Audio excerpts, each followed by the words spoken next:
कुढ़नी का रिजल्ट निकल गया। 23 राउंड तक हुई मतगणना में काफी उतार चढ़ाव देखे गए। कभी जेडीयू तो कभी बीजेपी नेताओं और समर्थकों के चेहरे के रंग बदलते रहे।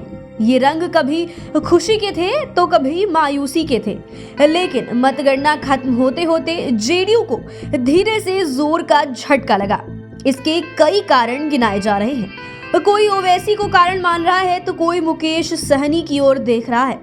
ऐसे में 5 PM के 5 का तड़का में आज ये बताएंगे कि आखिर किन किन कारणों से जेडीयू हारा, क्या रहे 5 बड़े कारण। सबसे पहले बात करते हैं 5वें नंबर की। पॉलिटिकल एक्सपर्ट की माने तो मोकामा और बुचाहा विधानसभा की तरह यहाँ महागठबंधन को भूमिहार समाज का साथ नहीं मिला।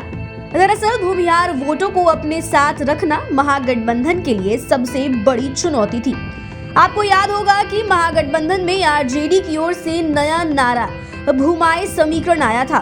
हालांकि ये स्लोगन किसी नेता की ओर से दिया गया अधिकृत बयान नहीं था, लेकिन जिस तरह से 2021 में हुए एमएलसी चुनाव में आरजेडी ने भूमिहारों को टिकट दिया, बुचाहा में भूमिहार वोटरों ने आरजेडी को खुलकर साथ देने का दावा किया और पटना में 2022 के अप्रैल माह में आयोजित परशुराम जयंती के अवसर पर जिस तरह से तेजस्वी यादव को चीफ गेस्ट बनाया गया, उससे साफ लगने लगा था कि आरजेडी भूमाए समीकरण की ओर बढ़ रहा है।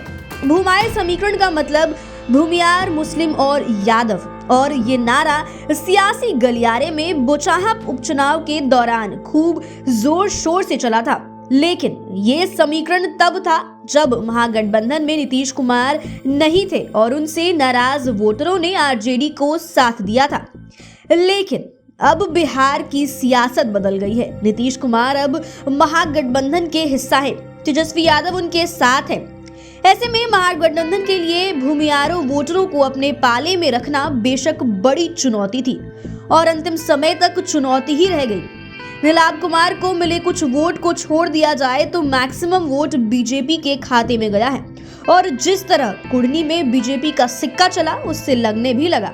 अब बात करते हैं चौथे नंबर की। चौथे नंबर पर A to Z समीकरण की बात करते हैं। दरअसल A to Z वाली बात भी तेजस्वी यादव की ही है। आपको पता ही होगा कि 2020 के विधानसभा चुनाव में ही Tejashwi Yadav A to Z समीकरण का नारा दिया था। इसे लेकर ही पिछले साल इंडिया टुडे ने भी देश के टॉप 100 युवाओं की लिस्ट में तेजस्वी यादव को शामिल किया था। पॉलिटिकल एक्सपर्ट ने भी तेजस्वी यादव के A to Z समीकरण की काफी सराहना की थी और इसी समीकरण के साधना महागठबंधन के लिए कुढ़नी में बड़ी चुनौती थी। लेकिन कुढ़नी में ऐसा नहीं हो सका। यदि ये A to Z समीकरण चलता तो इस तरह जेडीयू की हार नहीं होती। पॉलिटिकल एक्सपर्ट की माने तो इस बार नीतीश कुमार और तेजस्वी यादव एक साथ थे, जबकि इसके पहले तक तेजस्वी को इसलिए भी सभी वर्गों का समर्थन मिल रहा था कि वे बीजेपी और जेडीयू से अलग थे। ऐसे में यदि महागठबंधन A to Z समीकरण को साधने में सफल हो जाता तो कुढ़नी की तस्वीर कुछ और होती। ऐसे में बीजेपी की जीत से साफ मैसेज है कि कुढ़नी में A to Z समीकरण को साधने में महागठबंधन विफल रहा और रही सही कसर मुकेश सहनी की पार्टी वीआईपी ने अपने समाज का वोट समेट कर निकाल दी। तीसरे नंबर पर बात करते हैं रामविलास पासवान के कोर वोटर की। ये कोर वोटर अब उनके बेटे चिराग पासवान के साथ है। दरअसल रामविलास पासवान के कारण चिराग पासवान की ताकत को भी लोग मानने लगे हैं और उनके एनडीए से बाहर होने के बाद भी ये ताकत बिहार की सियासत में आज भी बरकरार है। पॉलिटिकल एक्सपर्ट भी मानते हैं कि उनके पिता दिवंगत रामविलास पासवान का आधार वोट आज भी चिराग पासवान के साथ है।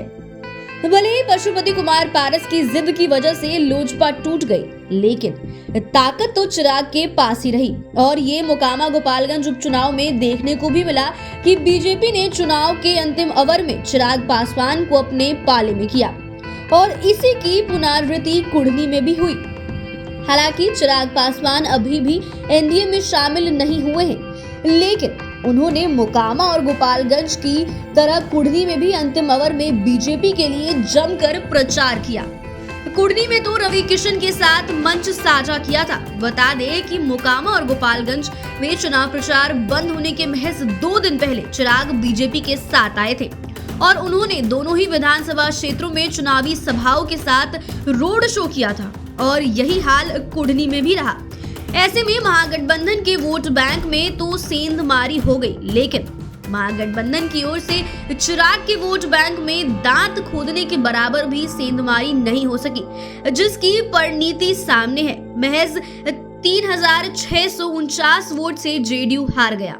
अब बात करते हैं दूसरे नंबर की। दूसरे नंबर पर ओवैसी फैक्टर है। गोपालगंज की तरह कुढ़नी में भी महागठबंधन के साथ ओवैसी फैक्टर ने कर दिया खेला। ये अलग बात है कि गोपालगंज की तरह कुढ़नी में ओवैसी फैक्टर प्रभावी नहीं रहा, लेकिन एआईएमआईएम उम्मीदवार ने कम वोट लाकर भी जोर का झटका दे ही दिया। दरअसल गोपालगंज उपचुनाव में जबरदस्त परफॉर्मेंस की वजह से ही असदुद्दीन ओवैसी की पार्टी एआईएमआईएम ने कुढ़नी उपचुनाव में भी अपना उम्मीदवार उतार दिया था।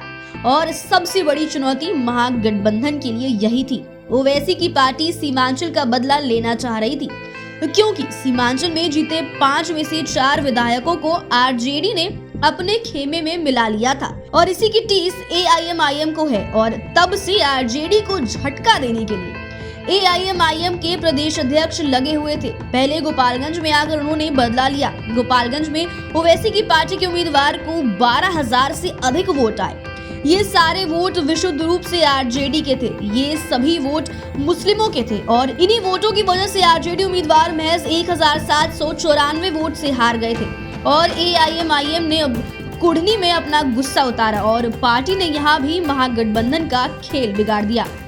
अब बात करते हैं पहले नंबर की। दरअसल कुढ़नी के रिजल्ट ने एक बार फिर महागठबंधन के नेताओं को सोचने के लिए विवश कर दिया है।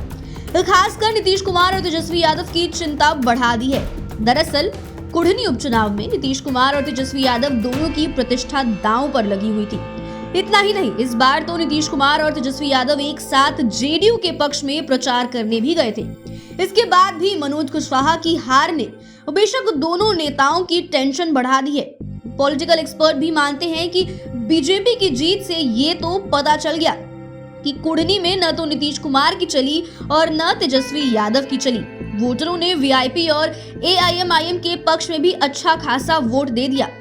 मुकेश सहनी के उम्मीदवार को 9,000 से अधिक तो ओवैसी के उम्मीदवार को 3,000 से अधिक वोट मिले। खासकर ओवैसी की पार्टी के उम्मीदवार को विशुद्ध रूप से आरजेडी के एमवाई समीकरण वाले कोर वोट मिले हैं।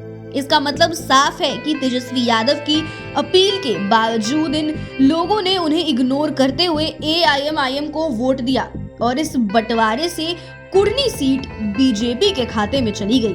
तो फिलहाल वीडियो में बस इतना ही। बने रहिए हमारे साथ, देखते रहिए अपना मन पसंदीदा चैनल। अगर आपने अभी तक हमारे चैनल को सब्सक्राइब नहीं किया है तो चैनल को सब्सक्राइब कर ले, फेसबुक पेज को लाइक कर ले। वीडियो देखने के लिए आपका धन्यवाद।